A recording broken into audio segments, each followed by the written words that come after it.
ബൈബിളിൽ അനുഗ്രഹം അല്ലെങ്കിൽ ആശീർവാദം, ദൈവത്തിൻ്റെ ആശീർവാദം, ദൈവത്തിൻ്റെ അനുഗ്രഹം എന്നതിന് പ്രധാനമായിട്ടും ഒരു 6 തലങ്ങൾ കാണാൻ പറ്റും. ഒന്നാമത്തേത്, ഈ ദൈവാനുഗ്രഹത്തിൻ്റെ പ്രത്യേകത, അതിനകത്ത് ജീവനുണ്ട്, അതുപോലെ ഫലഭൂയിഷ്ടമായ ഫെർട്ടിലിറ്റി ഉണ്ട്, ഫലദായകത്വമുണ്ട്, സമൃദ്ധിയുണ്ട്, അബണ്ടൻസ് ഉണ്ട്, അതുപോലെ തന്നെ അഭിവൃദ്ധിയുണ്ട്, ഫ്ലറിഷിംഗ് ഉണ്ട്. അത് എവിടെ ദൈവാനുഗ്രഹം ഉണ്ടോ അവിടെ ഈ 4 കാര്യങ്ങൾ കാണാൻ പറ്റും. ഒന്ന്, ജീവനുണ്ടാവും. 2, ഫലദായകത്വം, അവിടെ ഫലമുണ്ടാവും. 3, സമൃദ്ധി ഉണ്ടാവും. 4, അഭിവൃദ്ധി ഉണ്ടാവും. യഥാർത്ഥത്തിൽ വിശുദ്ധ കുർബാന അല്ലെങ്കിൽ മന്ന ജനത്തിന് വർഷിക്കപ്പെടുമ്പോൾ, അല്ലെങ്കിൽ നമ്മൾ പുതിയ നിയമത്തിൻ്റെ കണ്ണിൽ കുർബാന കാണുമ്പോൾ, കുർബാനയെക്കുറിച്ച് മനസ്സിലാക്കുമ്പോൾ, ഏറ്റവും വലിയ ദൈവത്തിൻ്റെ അനുഗ്രഹം എന്ന് പറയുന്നത് ദൈവത്തെ തന്നെ തരുന്നതാണ്, അല്ലെങ്കിൽ ദൈവത്തിൻ്റെ പ്രസൻസ് തരുന്നതാണ്. അതായത് നമുക്ക് ലഭിക്കാവുന്ന ഏറ്റവും വലിയ അനുഗ്രഹം ദൈവത്തിൻ്റെ സാന്നിധ്യം കിട്ടുക എന്നുള്ളതാണ്. അത് നമുക്ക് കുർബാനയിൽ കിട്ടുന്നുണ്ട്. ഞാൻ ആദ്യം പറഞ്ഞ ജീവൻ കിട്ടുന്നുണ്ട്, ഫലം കിട്ടുന്നുണ്ട്, സമൃദ്ധി, അഭിവൃദ്ധി എല്ലാം കിട്ടുന്നുണ്ട്. രണ്ടാമതായിട്ട് ദൈവത്തിൻ്റെ സാന്നിധ്യം തന്നെ നമുക്ക് ലഭിക്കുന്നുണ്ട്. മൂന്നാമതായിട്ട് ഈ ബ്ലെസ്സിങ്ങിൻ്റെ, അനുഗ്രഹത്തിൻ്റെ മൂന്നാമത്തെ പ്രത്യേകത എന്ന് പറയുന്നത് ഇത് കവനൻ്റൽ ബ്ലെസ്സിങ് ആണ്. അത് നമ്മൾ മനസ്സിലാക്കിയിരിക്കേണ്ട ഒരു ആശയമാണ്. അത് ഉടമ്പടിയുടെ അനുഗ്രഹമാണ്. എന്ന് പറഞ്ഞാൽ ഒരു ഉടമ്പടി ബന്ധത്തിനകത്ത് നിൽക്കുന്നവർക്കാണ് ഈ ബ്ലെസ്സിങ്. ബൈബിളിലെ ബ്ലെസ്സിങ് എല്ലാം എപ്പോഴും it is inside A covenant, ഏതെങ്കിലും ഒരു ഉടമ്പടിയുമായി ബന്ധപ്പെട്ടതാണ്. അപ്പോൾ ഈ ദിവ്യകാരുണ്യം ഒരു കവനൻ്റാണ്.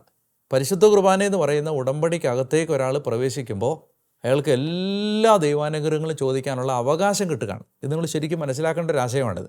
അതായത് നമുക്കൊരു ഒരു ലീഗൽ ക്ലെയിം കിട്ടുകയാണ്. എല്ലാ ദൈവാനുഗ്രഹങ്ങളും ദൈവത്തിൽ നിന്ന് പ്രാപിക്കാനുള്ള എ കവനൻ്റൽ റൈറ്റ് നമുക്ക് കിട്ടുന്നതാണ് സത്യത്തിൽ വിശുദ്ധ കുർബാനയിൽ നമ്മൾ പങ്കെടുക്കുമ്പോൾ.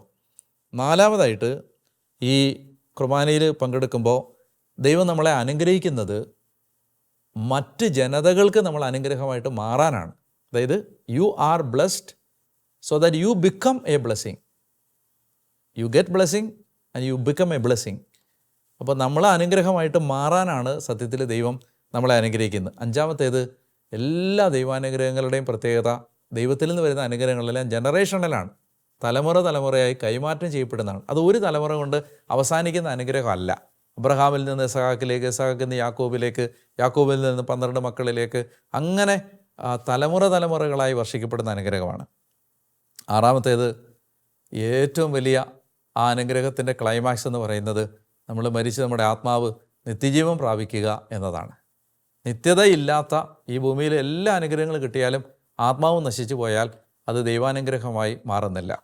അങ്ങനെ ഈ 6 തലങ്ങൾ നമ്മൾ മന്ന വർഷിക്കപ്പെടുമ്പോൾ സ്വർഗത്തിൽ നിന്ന് ലഭിക്കുന്ന അനുഗ്രഹങ്ങളാണല്ലോ മന്ന സൂചിപ്പിക്കുന്നത്. കുർബാനയുമായി ബന്ധപ്പെട്ട് ഈ ഒരു 6 തലങ്ങൾ നമുക്കുണ്ടാവാൻ പ്രാർത്ഥിക്കാം. ഒന്ന്, ജീവനുണ്ടാവാൻ, അതുപോലെ തന്നെ ഫലദായകത്വം, നമ്മൾ ചെയ്യുന്നതെല്ലാം ഫലം ഉണ്ടാവാൻ, പിന്നെ നമുക്ക് സമൃദ്ധി ഉണ്ടാവാൻ, അഭിവൃദ്ധി ഉണ്ടാവാൻ, അതാണ് ആദ്യത്തേത്.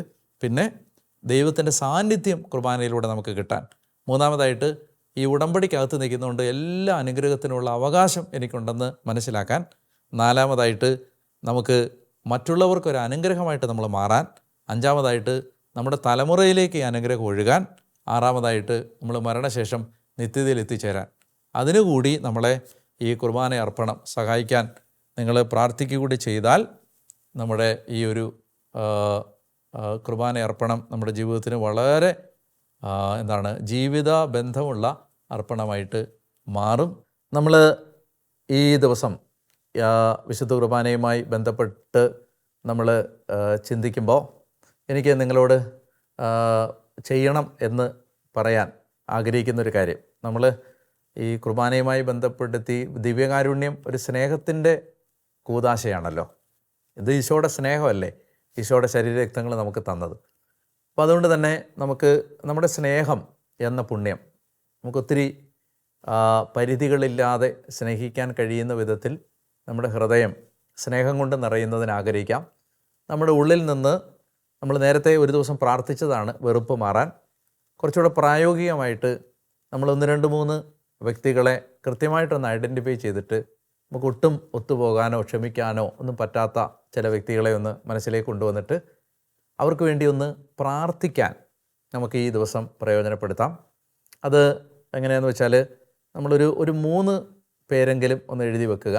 അങ്ങനെ ഉണ്ടെങ്കിൽ, നിങ്ങൾക്ക് ആരോട് ശത്രുത ഇല്ലെങ്കിൽ കുഴപ്പമില്ല, ഉള്ളിൽ ഒരു വിഷമം, ഒരു കലർപ്പ്, അവരെക്കുറിച്ച് ഓർക്കുമ്പോൾ തന്നെ ഒരു സങ്കടം, അവർ ചെയ്തതൊക്കെ ഓർക്കുമ്പോൾ തന്നെ ഒരു വിഷമം, അങ്ങനെയുള്ള ആരെങ്കിലും ഉണ്ടെങ്കിൽ അവരുടെ പേരൊന്ന് എഴുതി വെച്ചിട്ട് അവർക്ക് വേണ്ടി ഒരു സ്വർഗസ്ഥനായ പിതാവേ, ഒരാൾക്ക് വേണ്ടി ഒന്ന് ചൊല്ലി, ദൈവമേ അവരോട് എനിക്ക് സ്നേഹത്തോടെ ഇടപഴകാൻ, ഓർക്കാൻ എന്നെ ഒന്ന് സഹായിക്കണമെന്ന് പ്രാർത്ഥിക്കാം. നമുക്ക് ഇന്ന് ചൊല്ലേണ്ട പ്രാർത്ഥന ഇതാണ്: കർത്താവേ, അന്നന്ന് വേണ്ട ആഹാരം ഇന്ന് ഞങ്ങൾക്ക് നൽകണമേ. സ്വർഗസ്ഥനായ പിതാവിലെ ആ മനോഹരമായ ഭാഗം നമ്മുടെ പ്രാർത്ഥനയായിട്ട് നമുക്ക് എടുക്കാം. ടാസ്ക്കായിട്ട് ഞാൻ പറഞ്ഞ കാര്യം ഒരു 3 പേരുടെ പേരെഴുതി വെച്ചിട്ട് നമുക്ക് അവർക്ക് വേണ്ടി ഒരു സ്വർഗസ്ഥനായ പിതാവെ ചൊല്ലാൻ പരിശ്രമിക്കാം.